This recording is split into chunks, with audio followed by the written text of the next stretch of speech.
예, 오늘은 이제 계시록 16장 말씀을 마감을 하려고 그러는데, 실제 말씀을 나누기는 17절부터 21절까지 말씀을 나누어야 되지만, 15절부터 16절 말씀을 소급해서 말씀을 조금 더 나누려고 그래요. 이것은 굉장히 중요하다고 생각이 되기 때문에, 말씀을 이제 읽는데, 계시록 16장 15절부터 21절까지를 전체를 읽고 시작을 하겠습니다. 자, 각자 본인의 성경으로 성경 읽습니다.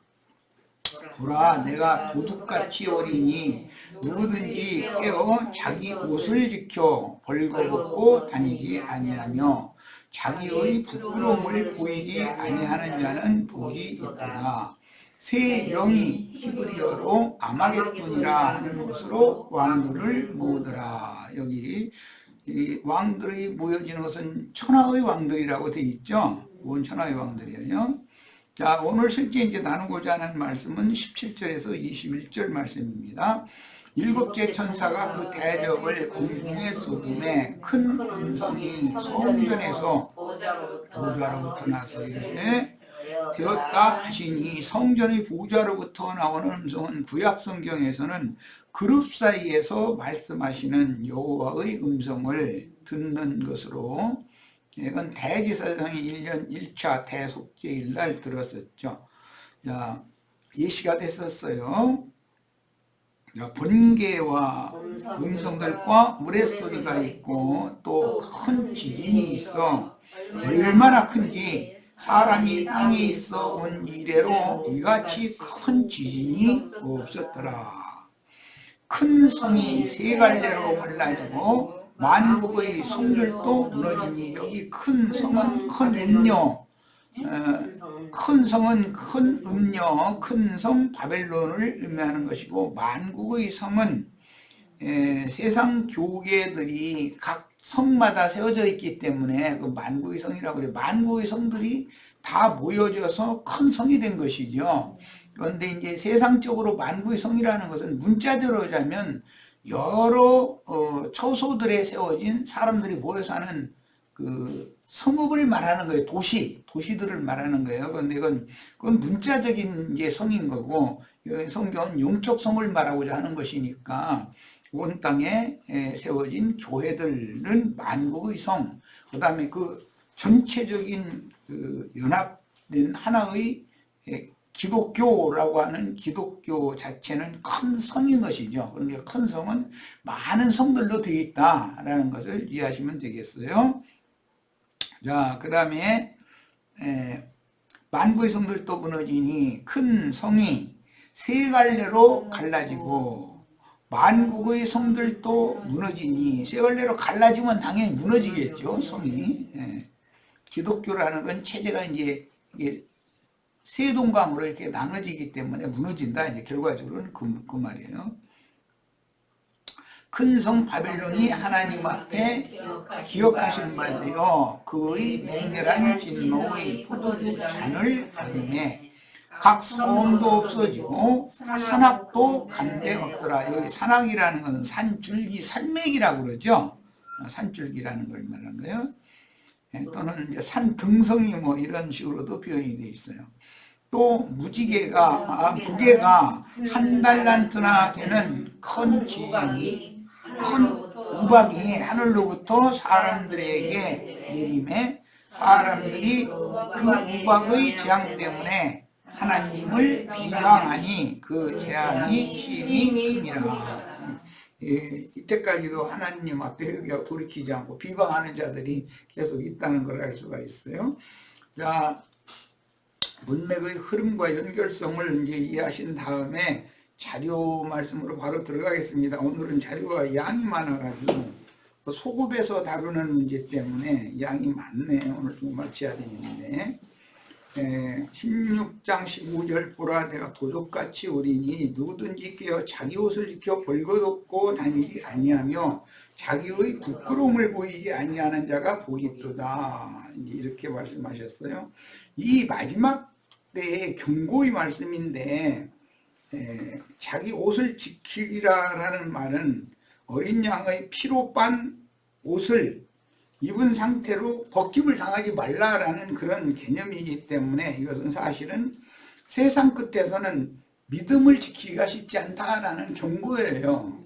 내가 세상에 다시 올 때 너희 가운데에서 세상에서 내가 믿음을 보겠느냐 그러셨는데, 오늘 우리 형제 자매님들은 지금보다 더 신앙이 정진을 해야 되고 더 견고한 신앙으로 흔들림이 없어야 되겠어요. 그래야지 옷 벗김을 당하는 일이, 그런 시험이 있다는 것이죠. 택하신 자라도 미혹하는 때가 이제 이때이기 때문에 경고를 하시는 말씀이에요. 이제 이미 많은 말씀을 들었기 때문에 자주는 길게 설명을 해놨지만 이걸 다 소급해서 말할 수는 없고, 우리 형제의 시간 때문에 그래요. 우리 형제 자매님들은 자료를 꼭 다 차근차근 읽으시기를 바래요. 제일 중요한 건 누가복음에 21장 말미에 너희는 스스로 조심하라. 그렇지 않으면 방탕함과 술 취함과 생활의 염려로 마음이 둔하여지고 뜻밖의 그날이 덫과 같이 너희에게 임하리라. 이날은 온 지구상에 관한 모든 사람에게 이 말이라. 이러므로 너희는 장차 올 이 모든 일을 능히 피하고 임재 앞에 서도록. 이 모든 일이라는 것은 사람들이 미혹하는 것이 제일 첫째예요. 그리고 이제 1월 성신의 징조 등 여러 가지 이제 비유의 말씀들이 있었는데, 그 재난이라는 것이 내 영혼이 멸망당하는 것과 관계가 되는 재난이란 말이야. 세상적 밖에 나타나는 어떤 재난은 표상이고, 더 중요한 건 내 신앙 양심과 내 마음을 견고하게 주님 앞에 은혜로 지킴을 받느냐가 더 중요한 문제니까 이것을 경고를 하신 말씀이에요. 자, 그 다음에 이제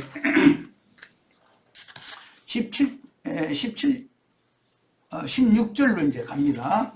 새 영이 히브리어로 아마겟돈이라는 것으로 왕들을 모았다 이렇게 되어 있어요. 그 새 영은 용의 입과 짐승의 입과 거짓 선지자의 입에서 나오는 거짓 가르침들이에요.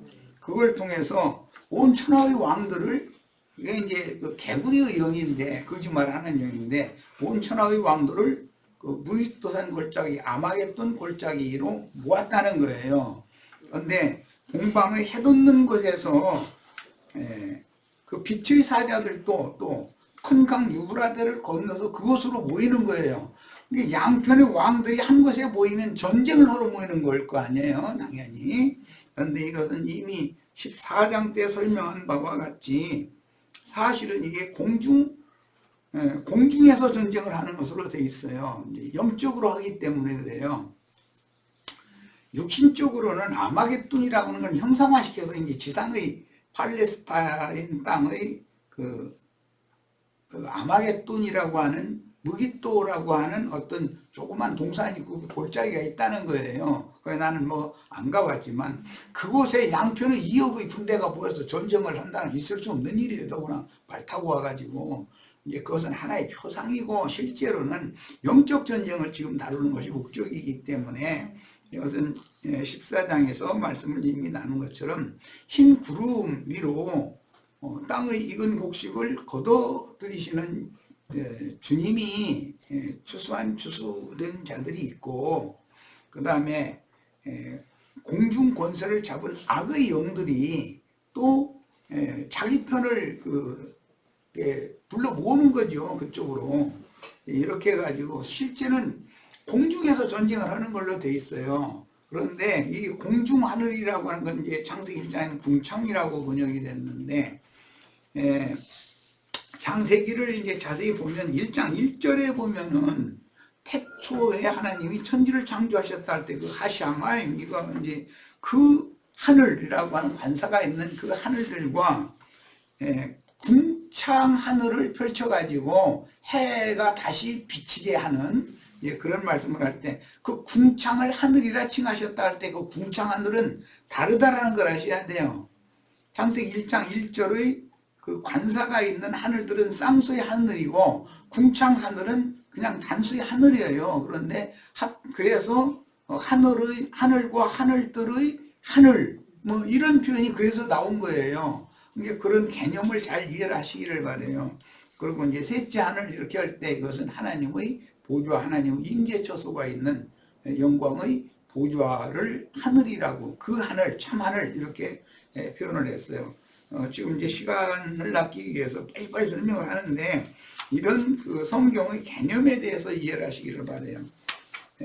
흰 구름이 있으면 흑암과 유암이라고 하는 그 먹장 구름, 검은 구름이 있어요. 상징이죠, 이것도. 그래서 그 흰 구름은 높이 떠 있고 먹장 구름은 낮이 떠 있는데 그것이 기류가 서로 어떻게 부딪히게 되면 막 천둥, 번개 이런 거 하면서 실제로 비가 내리는 것은 검은 구름에서 비가 내리는 것이지 저 위에 있는 흰 구름에서 비가 내리는 건 아니거든요. 그런데 비를 내리게 할 때 그때 보면은 구름이 기류가 이렇게 부딪히는 거죠. 비가 오거나 눈이 오거나 우박이 내리거나 등등. 이제 그런 걸 1월 성신의 징조가 있다, 이래고 뭐 하늘에 별들이 떨어진다 등등 여러 말씀을 이제 하셨는데 그 하늘에 징조가 있다고 표현을 한 것도 물리적으로 지상의 어떤 그 기후가 하나님이 창조해놓은 그 질서를 거스르는 정도로 인간들이 기후 변화를 만들어 놔버리면은 당연히 하늘의 징조가 나타나죠. 뭐 재앙들이 많이 있잖아요, 기후 변화로 인해서. 이제 그런 것도 하나의 징조건 표상인 것이고, 실제로는 별들이 이제 떨어지는 것이 이제 제일 중점인데, 이것은 하늘의 별들이 떨어진다라는 것은 두 면이 있어요. 그리스도의 그 참 제자들의 순교도 별들이 떨어진다고 그래요. 그러나 용이 그 꼬리로 하늘의 별 3분의 1을 꼬리로 말아가지고 땅에 이렇게 떨어뜨린다는 거예요. 이게 별 떨어지는 거, 이게 징조예요. 이게 순교자들이 주님 품에 데려감을 받는 거, 죽는 거, 자, 순교하는 거, 그것도 하나의 영적인 징조다, 이게 그것이. 그런데 반대로 거짓 선지자들이 어디서 갑자기 나타나가지고 뭐 그냥 온 세상을 막 휘젓고 다니는 거예요. 그런데 그것은 하늘의 별들이 떨어져 가지고 그렇게 온 천하의 택하신 자들이라도 미혹하는 그런 역사를 일으키지만 계시록 또 9장에서는 그게 무적행이 열려서 그게 무적행에서 올라온 무적행이 사자들이다 그랬어요. 그러니까 이 양면을 성경이 말하는 왜 지상세계의 그 역사적으로 나타나는 모양도 말씀하시고 영적인 모양도 말씀하시고 이게 헷갈리면 안 된단 말이에요. 어떤 영이 오늘 현 세대에 사는 사람들의 양심과 정신세계를 휩쓸고 그들을 붙잡고 그런 일을 하는 거예요. 우리나라는 지금 대통령 뭐 선거를 한다 해가지고 양편이 막 극과 극이 막 부딪혀서 서로가 물고 먹고 하는 이런 거 보면서 그 사람들이 그런다고 생각하시면 안 돼요. 이 추운 날에 막 뭐 어떤 사람이 어디에 나타났다 하면은 다 모여가지고 그날일을 내고, 아니 우리 같은 사람 뭐 돈 준다기도 난 그런데 오라고 사정이 난 안 가. 그거 뭘 하고 그 짓을 하겠어요. 근데 그 사람들은 그 영이 그 신이 씌어져 있기 때문에 거기에 미쳐 있는 거예요. 그 사람들은 제일 급한 게 그 일이요. 우리는 제일 급한 게 이렇게 말씀 나누는 거고 지금. 그래서 이게 정신세계가 달라 그래요. 사람이 어떤 말을 하고 어떤 생각을 하고 어떤 말을 하고 어떤 행동을 하는 것은 그 사람의 영과 그 사람의 정신을 어떤 영들이 붙잡고 있어서 그러는 거다라는 것을 말씀드리고자 하는 거예요. 그래서 항상 성경은 천상세계의 일도 기록하고 있지만 지상세계의 일도 기록하고 있고, 무적행 열렸다는 지하세계에서부터 뭐 이게 지상세계에 올라와가지고 천상세계에서 떨어진 별들이 그 무적행에서 올라온 그 영들과 연합해가지고 현상세계에 살고 있는 사람, 어떤 사람에 달라붙어가지고 그 짓을 하는 거잖아요, 지금. 이런 표현이기 때문에 이 성경을 읽을 때는, 특히 계시록 또는 선지서들을 읽을 때는 이 문맥의 흐름에 따라서 이게 하늘의 일을 말하는 것이 궁극적인 목표인데, 세상사의 물질세계에 있는 것들의 표상을 설명을 하는 거단 말이에요. 그거는. 그런데 물질계에 일어나는 어떤 일들은 현상세계만 보면 안 된다는 거예요. 무저갱에 있는 더러운 귀신들이 올라와서 어떤 사람들이 달라붙어서 그러는 거예요. 그런데 그것을 공중권세 잡은 악의 영들이 지배하는 귀신들이다라고 이렇게 성경에서 표현한다 이런 말이에요. 그런데 빛의 천사들도 진리와 생명의 영을 받은 어떤 사람들에게 임해가지고 그들을 통해서 어떤 일을 하셔야 되잖아요. 하나님의 일은 역사적으로 그렇게 나타나고 실현돼야 되니까 이런 점을 잘 이해를 하시기를 바라요.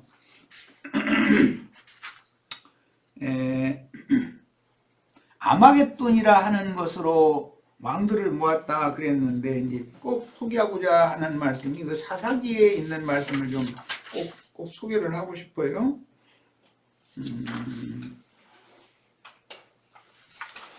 그 앞에는 요시야 왕이 무기또 골짜기에서 중상을 입고 예루살렘으로 돌아와 가지고 이제 죽은 이야기가 나왔고 이어지는 말씀이 저기 사사기 사사기 5장 19절로 21절 읽겠습니다. 저 시간 이렇게 요약해서 간략간략하게 마칠 수 있기 그래야 이걸 마치기 때문에 좀 간략간략하게 하는 거예요. 자, 사사기 5장 19절로 21절 여로왕이 와서 싸울 때 이 여로왕이라고 그랬는데 시스라 가나안의 여로왕 시스라가 연합군이었잖아요. 그때 당시. 그리고 그 여선지자 데보라 데보라와 그 드보라라고 그러지 영어는 데보라라고 그러지만 그 드보라와 바락 장군 그 이스라엘 군대가 전쟁을 하는 얘기예요. 그런데 이것이 계시록에서는 두 왕들이 무기또 골짜기에 모여서 전쟁하는 것으로 이제 계시록에 기록이 됐기 때문에 이걸 꼭 소개를 하는 거예요. 여로왕이 와서 이 시스라의 연합군이 와서 이제 계시록에서는 온 천하의 왕들이 있게 되겠죠. 여로왕은 가나안 족속의 여로왕은 싸울 때 가나안 여로왕이 어디에서 싸웠냐면 무기또 물가 다안악에서 싸웠다 그랬어요. 여기 무기또 물가 다안악 무기또라는 것은 아마겟돈이라는 용어와 같은 거고 다안악이라고 하는 것은 바닷가의 모래땅이라는 뜻이에요. 그러면 생각나는 게 있죠. 계시록에 용이 하늘별 3분의 1을 꼬리로 마르다가 떨어뜨리고 용이 공중에서 쫓겨났는데 어디에 발을 디디냐면 바닷가의 모래땅에 용이 딱 쓴다는 거예요. 자, 그것이 여기에서 인용한 말이라는 것을 이제 소개해 드리려고 그래요. 자, 그럼 그 영적 의미를 다 이제 감을 잡을 수가 있겠죠.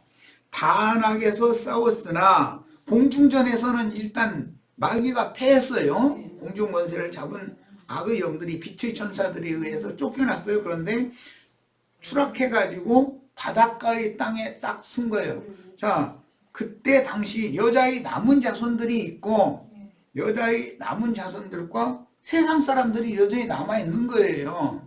그러면 바닷가의 그 모래 땅에 발을 딛고 마귀가 서가지고서 누구가 결과적으로 싸울 거냐면 여자의 남은 자손들을 즉 이제 주님의 예언대로는 택하신 자라도 미혹해서 다 지옥 자식으로 끌어가려고 지금 전쟁을 하는 얘기다 이 말이에요.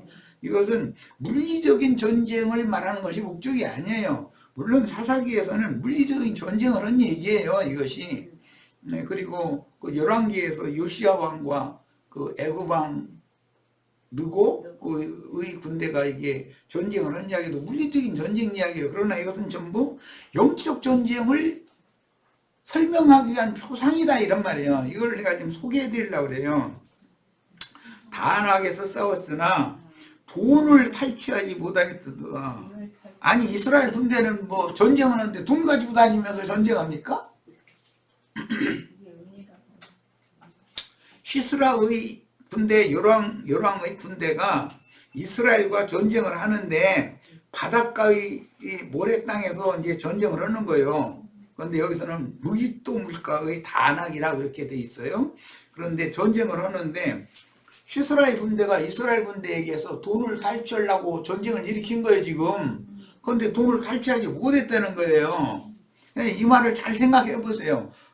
무슨 전쟁을 하는데 돈 탈취하는 그런 것이 목적이겠어요. 자, 그리고 나서 또 영적 설명을 또 하는 거예요.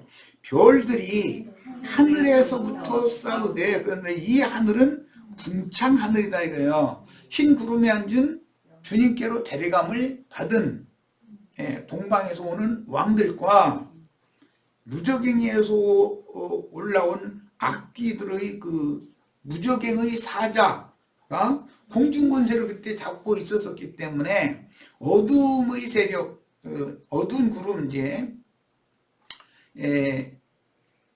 사망과 어둠과 사망의 권세와 싸우는 거예요. 빛과 생명의 권세가 어둠과 사망의 권세와 싸우는 거예요. 그런데 이것이 공중에서 싸운다 이거예요. 그런데 공중을 궁창 하늘이라고 그랬어요.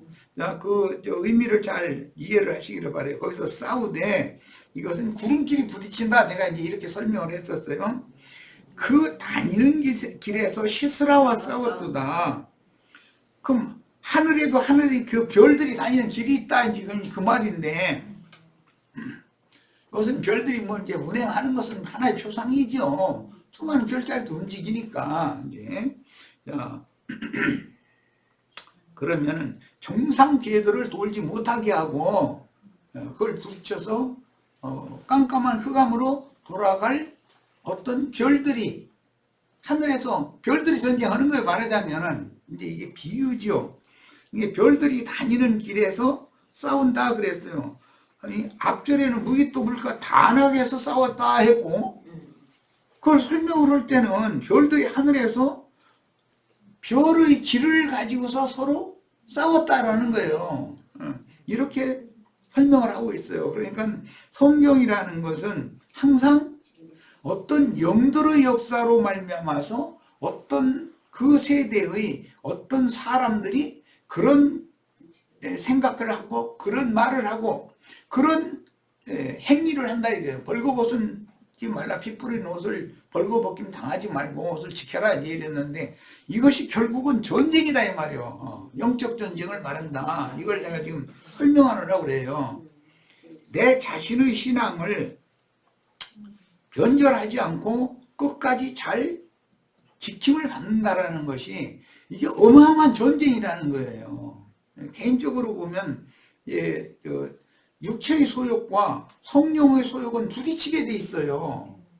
그럼 이게 전쟁인 것이죠. 지난 시간에 내가 우리 교회 모임에 나와 같이 말씀도 나누고 했던 많은 분들이 이렇게 다 떠나가가지고 뭐 다시 돌아오고 싶은 의사가 있는 듯 싶어서 이렇게 허용을 해주고 좀 오라고 만나자고 이렇게 해서 보면은 자기가 무엇을 어떻게 잘못했다라는 걸 돌이키려고 그러는 마음이 아니고, 그러지 않고 쓸데없는 얘기를 해가면서 그냥 또 핑계도 아니고 트집 잡는 것처럼 뭐 이런 식으로 자꾸 하니까 그런 사람을 받아줄 수는 없는 거죠. 그건 내가 잘못하겠다고 회개하는 것이 아닌데, 그것은 뭐냐, 인간이라는 건 자기를 부인한다는 게 그렇게 쉽지 않다는 거예요. 영적 전쟁의 첫째는 자기 부인이거든. 그런데 자기를 부인하지 않으면 항복이 안 되는 거니까 이게 참 쉽지 않다는 걸 지금 이제 강조해서 말씀드리고자 해요. 우리 형제 자매님들도 이런 것이 교회 생활에서도 정확하게 적용이 돼야 돼요. 나의 인생에서도 적용이 돼야 되고, 내가 신앙생활을 할 때 어떠한 영과 어떠한 정신으로 신앙생활을 끝까지 잘 지킴을 받다가 주님 앞에 영광스러운 모습으로 설 것인가, 이것을 제일 중요하게 생각해야지 자기의 자존심, 자기 자기를 부인하는 것 자체를 그렇게 두려워하고 뭔가 그냥 트집을 잡거나 또는 뭐 변명을 하거나 여러 가지 삐죽고 들어가지고 뭐 어떻게 자기 자리를 차지해보고자 하는 그런 사람들을 내가 몇 사람을 봤거든요. 근데 그렇게 가지고는 안 된다. 그럼 진솔하게 딱, 아니 다윗에게 당신 이런 잘못이 있잖아 하니까 그냥 그 자리에서 딱 진솔하게 딱 내가 잘못했다고 딱 그러잖아요. 이렇게 해야만 주님도 받아주신다는 거예요. 자, 이제 사사기 조금 더 나가겠습니다. 기손강은 그 무리를 표류시켰으니, 참 중요한 말씀이에요. 아니 여기 또 골짜기 물가 다 하나 바닷가에 모래 땅에서 싸움을 시작했는데 돈을 탈지 못했다 그랬고, 별들이 운행하는 어떤 별들의 길을 누군가 막았다는 거 아니에요. 그러면 운행을 정상으로 하지 못하도록. 그럼 이제 그래서 싸운 거예요. 길을 내야 되니까, 청산 뼈들을 돌아야 되니까. 이제 자, 그래 놓고 나서 기손강은 그 무리를 표류시켰다. 그러니까 먹이또 물가라는 것이 기손강이라고 여기서는 다시 전부 의인화시킨 표현들이잖아요. 이렇게 표현이 됐고, 그 무리라는 건 히스라 무리를 말한다면 열왕, 가나안 족속의 열왕의 군대를 표류시켰다라는 이 말은, 표류시켰다 이 말은 시체가 돼가지고 강물 위에 둥둥둥둥 또 돌아다녔다 이거예요. 이것은 홍해바다의 사건이 딱 생각이 나죠. 야, 이런 것들이 모두 영적 표현들이다. 자, 이 기손강은 옛강이라 그랬어요. 옛강은 창세기에 나오는 네 강약이 거기 맨 마지막 강 유브라데 강이죠. 그런데 뭐 옛강이다 그랬어요. 이 전쟁이 제일 생각나는 사람이 누구예요? 엘리야와 바알과 아세라의 선지자들이 기손시내로 그 바알과 아세라의 그 선지자들 전부 싹 기손강으로 끌어내려다가 거기서 다 몰살시켰잖아요. 자, 이런 이야기들이 전부 영적 표현들이다. 영적 표현들이다. 이런 것을 이해를 꼭 하셔야 되겠어요. 그리고 나서 내 영혼아 네가 힘있는 자를 밟았도다 그랬어요. 이 찬양이 모세의 노래, 어린 양의 노래만 될 게 아니라 오늘 우리 형제 자매님들의 노래가 되셔야 되겠어요. 가나안의 열왕들을 땅에서, 공중에서 전쟁에서 승리했고 모래 땅으로 또 쫓아내려서 거기서 진멸을 하는데, 기손강에서 다 무리를 다 죽여가지고 거기서 물에 둥둥 떠다니게 만드는 그 시체를 보면서 내 영혼아 네가 힘있는 자를 밟았도다. 시스라의 군대단 말이야. 이제 계시록에는 온 천하의 왕들을 밟았다 이거예요. 이런 찬양을 우리 형제 자매님들이 꼭 하실 수 있기를 바라요. 자, 이것은 이스라엘군에게 패하여 쫓기던 시스라의 군대는 기손강 전투에서 전멸당하고 시체들이 강물에 떠서 표류하였으니 홍해 사건과 같은 것이 지금 사사기에 반복되고 있다. 이것이 계시록에 이런 어떤 영의 흐름이 계시록 우리가 나누고 있는 16장에서 19장 사이에 이게 실현되고 있는 이야기다 이 말이에요. 예. 자, 이걸 꼭 소개를 해드리고 싶었고, 자, 자료 말씀을 조금 더 참고를 합니다. 사사기 5장 19절로 21절에서 드보라와 바락의 노래에는, 이건 이제 우리들의 노래가 되기를 바라는 거예요. 내 영혼아 네가 힘있는 자를 밟았도다 이제 이러는데, 이것이 모세와 모세의 노래고 어린 양의 노래가 될 뿐 아니라 오늘 우리의 노래가 돼야 된다 이거예요. 뭐 시스라를 이긴 그 바락 장군과 그 여선지자 드보라의 노래만 돼가지고는 안 되는 거죠. 모세의 노래, 또 그 미리암의 노래였었죠. 소고를 치고 출애굽기에서. 그런데 여기서는 바락의 노래, 드보라의 노래로 이렇게 이제 나타난 거예요. 야, 가나안의 열왕을 대표하는 시스라의 군대는 하나님의 군대를 대표하는 이스라엘의 군장 바락과 여선지자 드보라의 이스라엘 군대에게 전멸하였으며 그때의 승리를 위와 같이 노래하였습니다.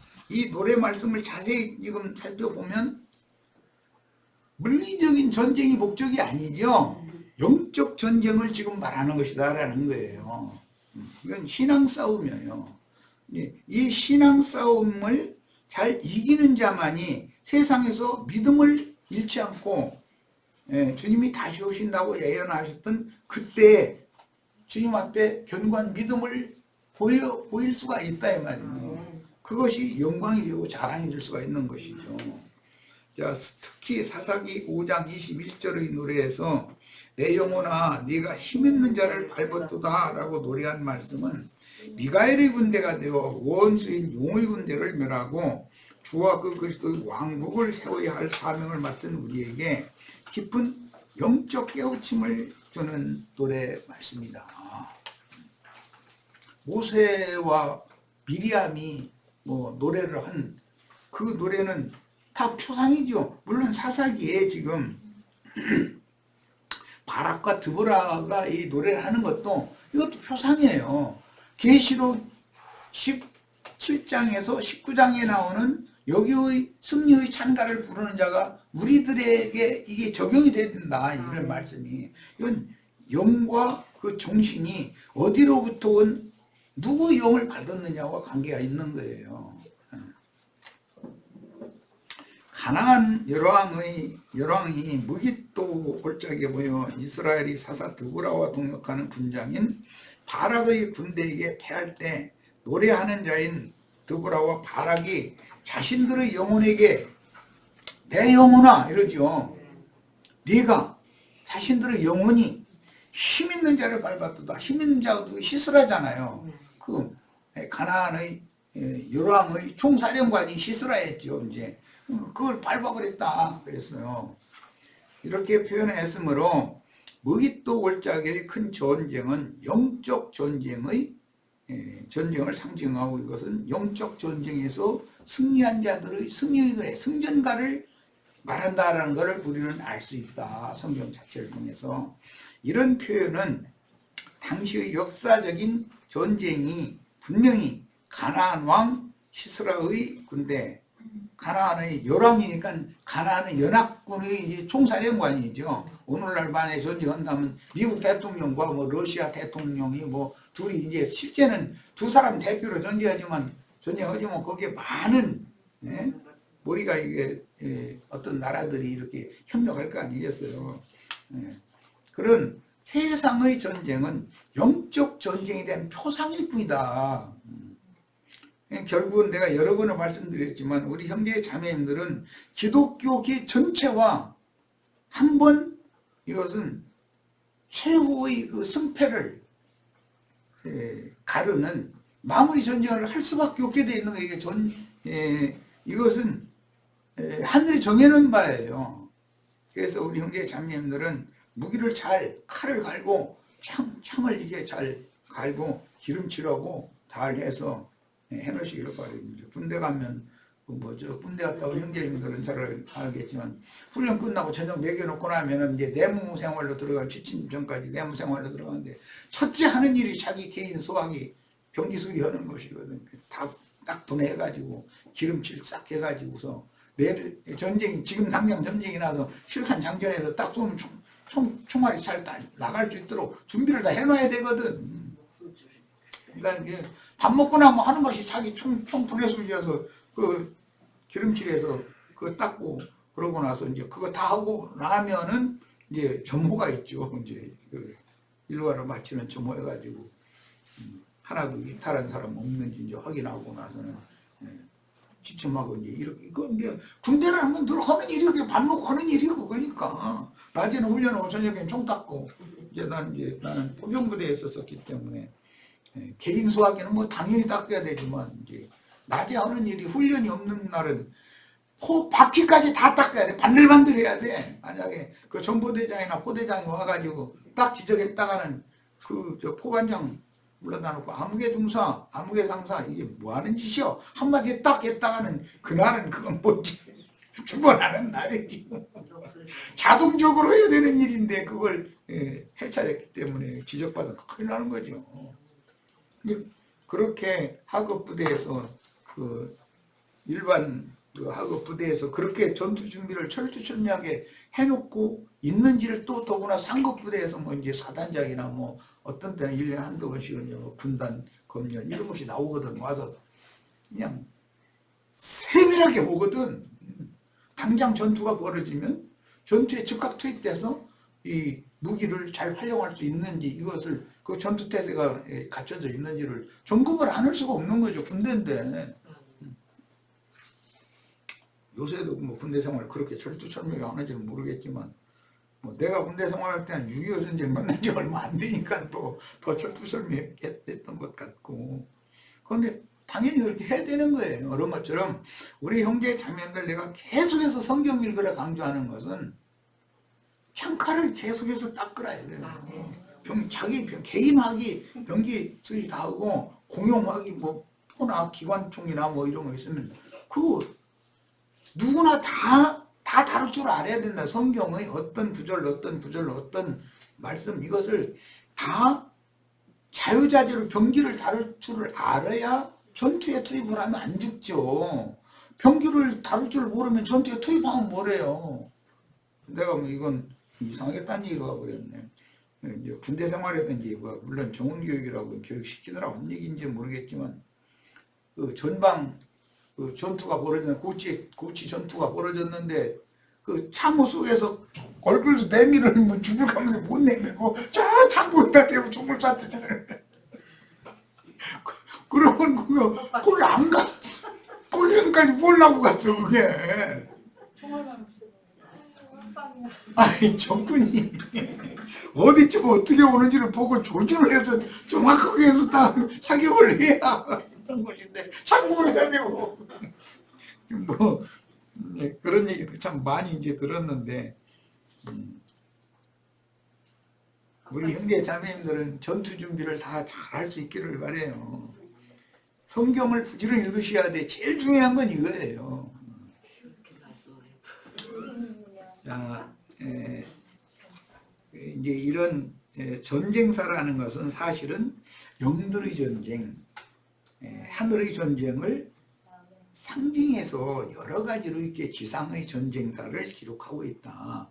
이것은 개인적으로도 나의 육신의 생각과 영의 생각이 이건 항상 부딪히게 돼 있기 때문에 육신의 생각에 져서 죄의 종로로 하고 끌려가고 그런 자는 이기는 자가 될 수가 없는 거죠. 그러면 하나님 나라의 왕들로 쓰임을 받을 수 없는 것이에요. 이제 이런 것을 경고하는 것이 굉장히 중요합니다. 그래서 오늘 1시간을 이것은 사실은 지난 시간에 한 것이지만 반복해서 언급을 하는 거예요. 우리 형제 자매님들을 경각심을 가져야 되겠다. 첫 시간 여기까지서 마칩니다. 잠시 쉬었다가 이제 오늘 나누고자 하는 말씀으로 들어갑니다.